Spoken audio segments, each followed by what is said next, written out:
오늘의 말씀은 우리 교회 성경 일독 성경 읽기 중에서 지난주에 읽은 내용인데 저에게 가장 많은 도전을 주고 격려를 준 그런 말씀을 주제로 해서 말씀을 전가합니다. 이 말씀은 저뿐만 아니라 우리 모든 성도들에게도 동일하게 큰 격려가 되어지고 힘이 되어지는 그런 말씀인 줄로 믿습니다.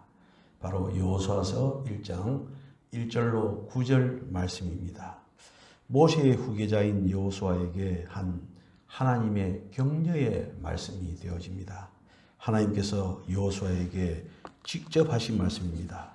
자, 그렇다면은 과연 어떤 상황에서 하나님께서 여호수아에게 이런 격려의 말씀을 했겠습니까? 우리가 잘 알다시피 하나님께서는 이스라엘 백성들을 종살이하던 애굽에서 이끌어내시고 광야를 지나 가나안 땅으로 인도하셨습니다.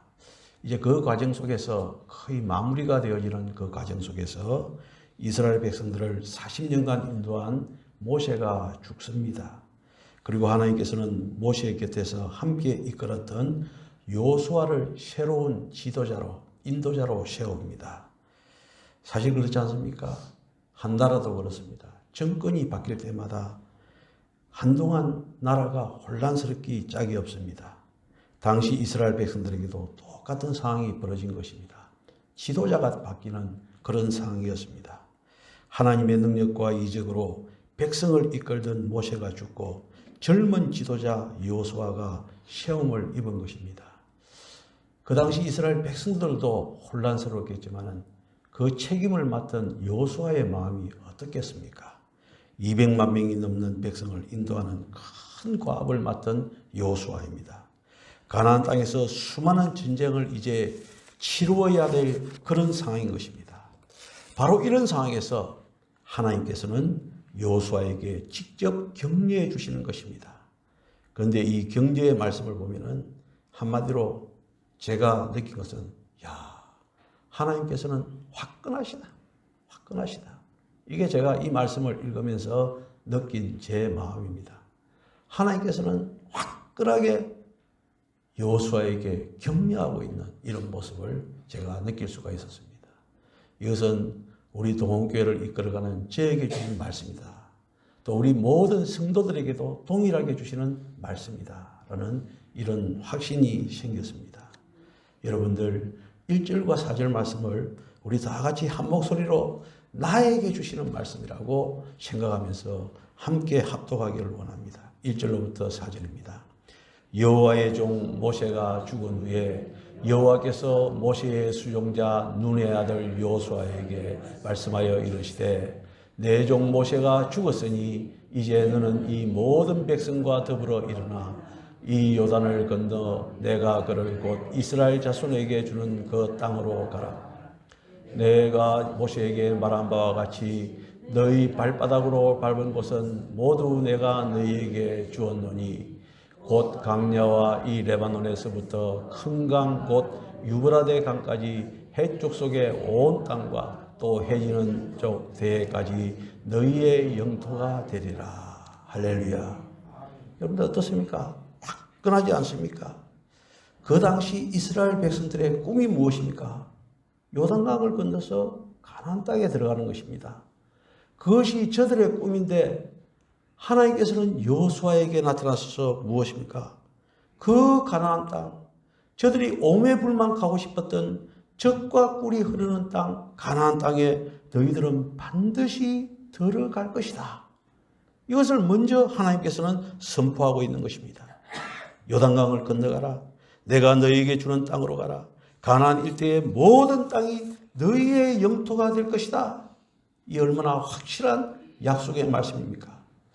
그리고 계속되어지는 말씀에 그런 약속의 말씀을 왜 하는지 밝혀주고 있습니다. 5절입니다. 다 같이 합독하겠습니다. 내 평생에 너를 능히 대적할 자가 없으리니 내가 모세와 함께 있었던 것 같이 너와 함께 있을 것임이니라. 내가 너를 떠나지 아니하며 버리지 아니하리니. 할렐루야. 하나님이 모세와 함께 하신 것처럼 나도 너희와 함께 할 것이다. 나도 너와 함께 할 것이다. 여호수아를 떠나지 않을 것이다. 버리지 않을 것이다. 이렇게 굳게 약속을 하고 있는 것입니다. 그러면서 계속해서 하나님께서는 여호수아에게 또 용기와 힘을 줍니다. 6절로 9절입니다. 우리 다 같이 한 번 더 합독합니다. 강하고 담대하라. 너는 내가 그들의 조상에게 맹세하여 그들에게 주리라 한 땅을 이 백성에게 차지하게 하리라. 오직 강하고 극히 담대하여 나의 종 모세가 내게 명령한 그 율법을 다 지켜 행하고 우루나 자루나 치우치지 말라. 그리하면 어디로 가든지 형통하리니 이 율법책을 내 입에서 떠나지 말게 하며 주야로 그것을 묵상하여 그 안에 기록된 대로 다 지켜 행하라. 그리하면 내 길이 평탄하게 될 것이며 내가 형통하리라. 내가 네게 명령한 것이 아니냐. 강하고 담대하라. 두려워하지 말며 놀라지 말라. 내가 어디로 가든지 내 하나님 여호와가 너와 함께 하느니라 하시니라. 아멘. 제가 오늘 일부러 이것을 다 같이 한 목소리로 읽자고 합니다. 왜냐하면 우리가 성경 1년 1도 가자고 해서 제가 여러분들에게 주문하지만은 사실 따라오시는 분들이 몇몇 되지 않는다라는 그런 생각이 들어요. 그래서 이 시간을 빌려서 이 귀한 말씀 우리의 목소리로 직접 읽는 것이 좋겠다라는 생각이 들어서 1절까지 9절 말씀을 한 번 더 읽는 것입니다. 여러분들, 하나님께서는 무엇이라고 하면서 용기와 힘을 주십니까? 강하고 담대하라. 오직 강하고 극히 담대하라. 얼마나 멋있는 말입니까? 뭐라고요? 오직 강하고 극히 담대하라. 또 강하고 담대하라. 두려워하지 말며 놀라지 말라. 라고 이렇게 말씀하고 있습니다. 그러면서 이 모든 일이 이루어지는데 여호수아에게 꼭 명심할 것 한 가지를 말씀하고 있는데 그것이 7절과 8절 말씀입니다. 그저 강하고 담대한 것이 아니라 한 가지를 신신당부합니다. 그것이 무엇입니까? 모세를 통해 준 율법을 다 지켜라. 그 율법책을 여호수아 입에서 떠나지 말고 그 말씀을 묵상하면서 그 안에 기록된 대로 다 지켜 행하라. 이렇게 말씀하고 있습니다. 여러분들, 이것이 바로 오늘 본문의 말씀입니다. 여기서 우리가 명심해야 할 것은 오늘 본문에 등장하는 여호수아와 바로 저와 여러분인 것입니다. 우리의 최종 목적지는 어디입니까? 천국입니다. 그 천국에 우리가 입성한다는 것 확실하다는 것입니다. 그러므로 우리 역시 이 땅에 살아가면서 어떻게 살아야 됩니까? 주눅 들면서 패배의식으로 살아서는 안 된다는 것이죠. 어떻게 해요? 강하고 담대하게 살아가는 것입니다. 오직 강하고 극히 담대하면서 살아야 되는 것입니다. 두려워하지 말고 놀라지 말라는 하나님의 음성을 들으면서 살아가라. 그런 내용의 말씀입니다. 그런데 우리가 꼭 한 가지 해야 될 것은 하나님의 말씀에 대한 묵상과 지켜 행함입니다. 이것이 있다면 우리가 이 땅 위에 살아가면서 패배자가 아니라 실패자가 아니라 천국 백성답게 당당하게 살아갈 수 있다는 말씀인 것입니다. 사실 오늘날 우리도 신앙생활을 하면서 때때로 많은 어려움을 겪지 않습니까? 어린아이로부터 나이 많은 어르신에 이르기까지 어려움이 없는 사람은 없습니다. 이럴 때 우리에게 필요한 것은 하나님으로부터 오는 격려인 것입니다. 우리가 왜 매주일 나와서 하나님께 예배를 드립니까? 물론 하나님께 영광을 돌리는 일이 첫 번째이지만 그 영광을 돌리는 과정 속에서 우리는 하나님의 말씀을 통한 격려를 받습니다. 할렐루야. 우리가 이 말씀을 들음으로 말미암아 힘을 가지고 능력을 가지고 이 세상에 나아가는 것입니다. 그래서 어떤 사람은 그렇게 교회를 비유하죠. 교회는 주유소와 같다. 기름이 다 떨어졌을 때 어떻습니까? 주유소에 가서 기름을 충전해서 다시 출발하는 것처럼 우리가 매주일 교회에 와서 영적인 기름을 우리가 받습니다. 그 기름을 가지고 우리는 이 세상을 또 살아가면서 준행하면서 살아가는 것입니다. 여러분들, 우리에게 진정 필요한 것은 그 옛날 여호수아에게 주었던 하나님의 격려, 이것이 우리에게 필요한 것입니다. 하나님으로부터 오는 이 격려, 이것이 하나님의 백성들이 이 세상을 살아가는 데 필요한 원동력이 되어진다는 것입니다. 하나님의 사람들의 삶을 보면 그들이 어려움을 당할 때마다 하나님이 나타나셔서 격려하는 모습을 볼 수 있습니다. 이것은 창세기부터 요한계시록까지 이 하나님의 격려가 계속되어지는 것을 발견할 수 있는데, 그 중에 한 가지 한 사람만 소개한다면 바로 야곱입니다. 어린 야곱이 어려움에 처했던 어느 날 밤 하나님께서 그에게 천사를 보내셔서 하나님의 말씀을 전하시고 이상을 보여주셨습니다. 창세기 28장 14절로 15절의 말씀입니다. 내 자손이 땅에 티끌같이 되어 네가 서쪽과 동쪽과 북쪽과 남쪽으로 퍼져나갈 것이며 땅의 모든 족속이 너와 내 자손으로 말미암아 복을 받으리라. 내가 너와 함께 있어 내가 어디로 가든지 너를 지키며 너를 이끌어 이 땅으로 돌아오게 할지라. 내가 네게 허락한 것을 다 이루기까지 너를 떠나지 아니하리라 하시니라. 이 말씀입니다. 형을 속이고 아버지를 속이고 이제 도망가는 그 야곱에게 누가 나타나셨어요? 하나님께서 나타나셔서 이런 약속의 격려의 말씀을 하고 있는 것입니다. 이 얼마나 놀라운 사실입니까? 요수아에게 하신 말씀과 거의 동일한 말씀을 하고 있습니다. 야곱은 그 이후로 외손촌 집에서 살다가 다시 고향으로 돌아가게 되었을 때 또 한 번 어려움을 처하게 됩니다. 그때에도 하나님이 나타나셔서 야곱을 격려했습니다. 야곱이 노년의 흉년이 들어서 애굽에 내려가게 되었을 때도 하나님께서는 그의 두려움을 아시고 친히 나타나셔서 격려했습니다. 창세기 46장 3절과 4절의 말씀입니다. 하나님이 이르시되 나는 하나님이라 내 아버지의 하나님이니 애굽으로 내려가기를 두려워하지 말라. 내가 거기서 너로 큰 민족을 이루게 하리라. 내가 너와 함께 애굽으로 내려가겠고 반드시 너를 인도하여 다시 올라올 것이며 요셉이 그의 손으로 내 눈을 감기리라 하셨더라. 이런 격려의 말씀을 하고 있습니다. 여러분들, 이 격려와 위로의 말씀이 단순히 야곱에게만 해당되어지는 것입니까? 아니죠. 요수아에게만 해당되는 것이 아닙니까? 아닙니다. 오늘 저와 여러분에게 주시는 위로의 말씀이요, 격려의 말씀이요, 용기를 부어주는 말씀인 줄로 믿습니다. 아멘. 이제 다시 본문으로 돌아가서 여호수아는 그 옛날 가나안을 정탐했던 사람이고 확실한 믿음의 사람이었습니다. 그러나 이 여호수아는 어떻습니까? 현재와 미래의 일로 엄청난 부담감이 있었을 것입니다. 이런 여호수아에게 하나님은 요구하는 것이 있었습니다. 그 첫 번째, 내가 저 땅을 너에게 주었다 하신 그 말씀을 믿어라. 너희 발바닥으로 밟는 것은 내가 다 너희에게 주었노니 라는 이 말씀입니다. 이스라엘은 언제나 하나님께서 주신 이 두 마디 말씀을 믿고 전쟁에 나갔습니다. 하나는 내가 저 땅을 너희에게 주었다 하시며 또 하나는 너희 손에 붙였다 하는 것입니다. 그런데 현실을 보면 어떻습니까? 아직 전쟁이 일어나지 않았어요. 시작도 하지 않았습니다. 그러나 주님께서는 이미 끝난 것이다. 이제는 밀어붙여라! 이렇게 말씀하는 것입니다. 이 말씀을 믿고 저들은 전쟁에 나가서 싸워서 이겼습니다. 주변의 정황과는 아무 관계가 없습니다. 원수가 많든 무기가 많든 정세가 어떻든 환경이 어떻든 그 어떤 이야기가 전혀 통하지 않았습니다. 그저 주님께서 너희 손에 붙였느니라 가라 말씀하신 것만을 믿고 그들은 가서 싸워 이긴 것입니다. 이것이 바로 믿음의 내용입니다. 약속이 있을 뿐입니다.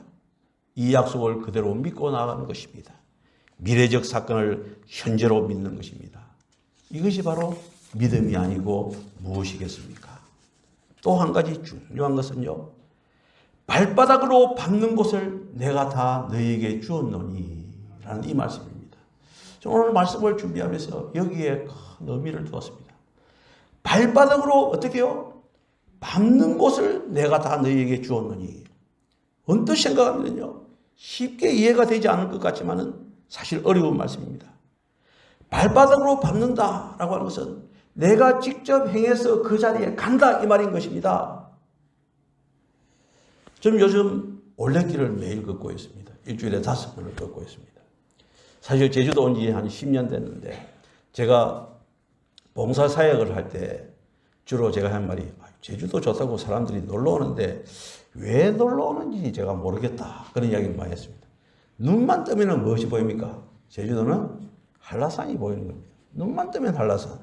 눈만 뜨면 바다. 뭐 저기 그리 좋다고 말이지. 그 제주도에 그렇게 많이 놀러 오는가. 근데 주변 사람들은 제주도가 너무 좋다는 거예요. 근데 저는 공감을 못하는 겁니다. 왜냐하면 저는 눈만 뜨면 독거노인들 집에 찾아다니고 이런 일들을 한 7년 가까이 했기 때문에 제주도는 더 더러운 곳인데 이런 생각이 많이 들었어요. 근데 동생이 이제 1년 살이 하러 와가지고 이제 한 달 가까이 됐는데 올레길을 걷습니다. 그래서 이제 같이 걷기로 했습니다.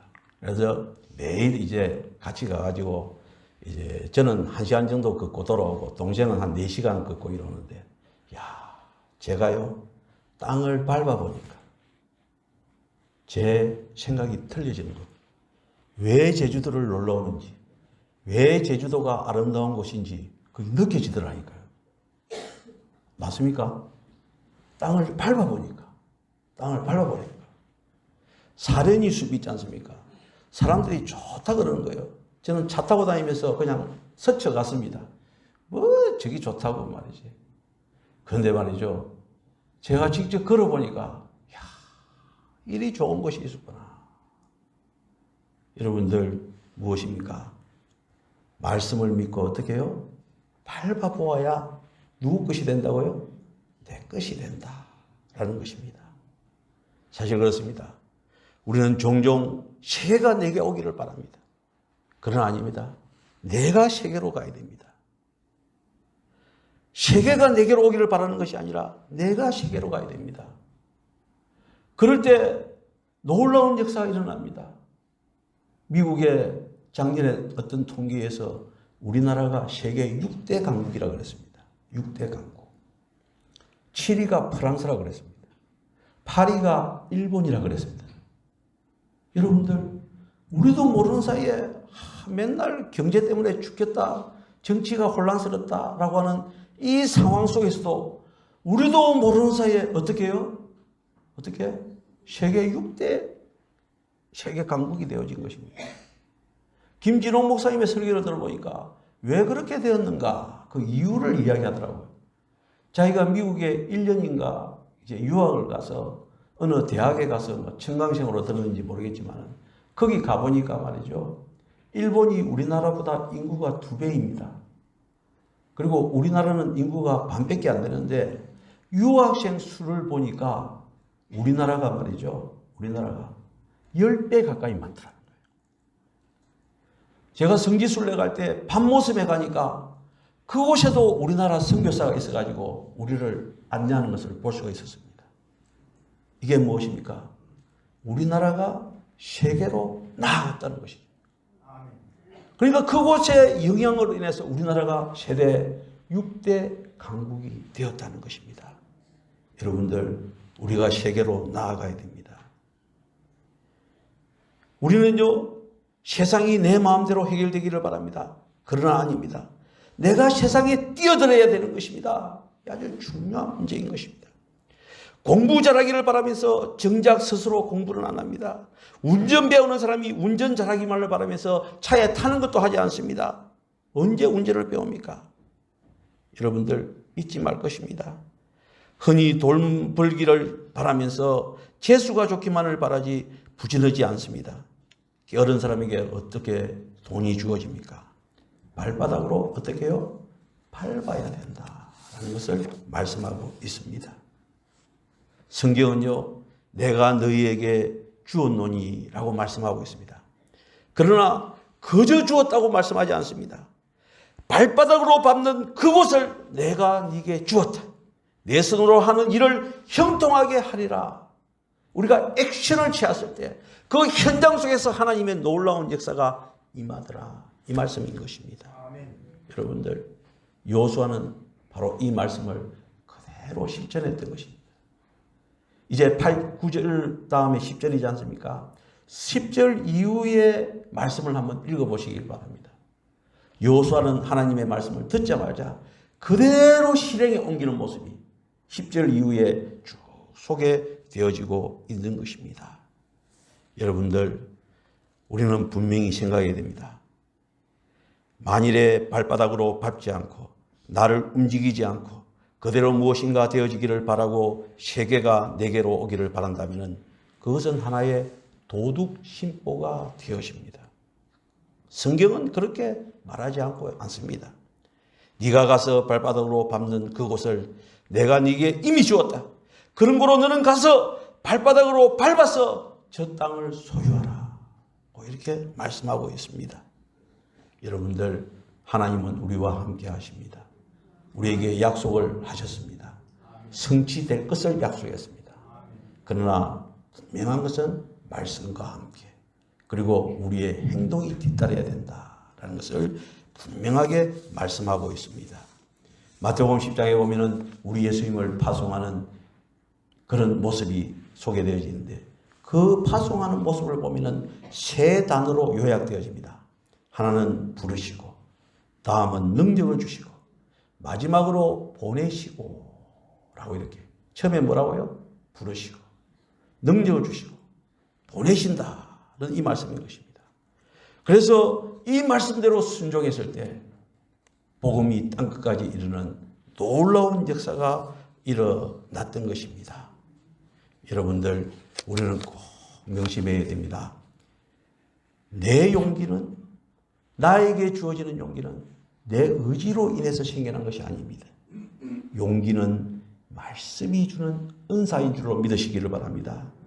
따라서 말씀과 성령이 함께할 때 내 속에서 솟아나는 생명력이 생기는 것입니다. 그래서 오늘 본문 말씀은 말씀하고 있습니다. 내게 명한 율법을 다 지켜 행하고 좌로나 우로나 치우치지 말라. 그리하면 어디로 가든지 형통하리라. 이 말씀입니다. 저는 오늘 이 말씀을 이제 읽고 묵상하고 설교로 준비하는 과정 속에서 자꾸 한 찬양이 제 머릿속에 계속 떠올랐습니다. 그것은 하나님의 은혜라고 하는 그런 찬양이었습니다. 나를 지으신 이가 하나님, 나를 뭐라고요? 부르신 이가 하나님, 나를 보내신 이도 하나님, 나의 나 된 것은 다 하나님의 은혜라는 이 찬양이었습니다. 오늘 말씀을 생각하면서 우리 다 같이 한번 찬양하기를 원합니다.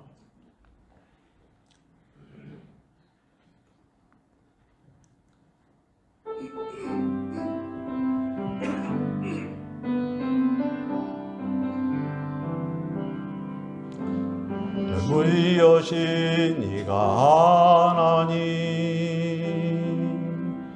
나를 부르신 이가 하나님,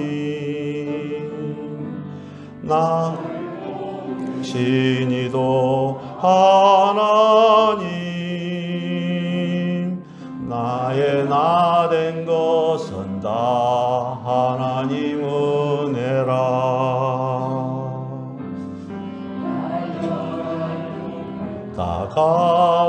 다가도록 나의 마지막 없다하도록 나로 그 십자가 품게 하시니 나의 나 된 것은 다 하나님 은혜라. 한량 넌 은혜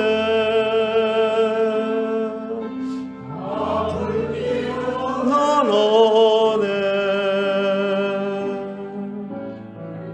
삶을 애워 사는 하나님의 은혜 아주 저함 없이 그 땅을 밟은도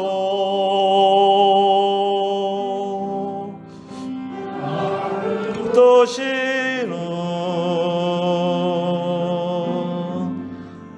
하나님의 은혜, 나를 붙드시는 하나님의 은혜, 나를 붙드시는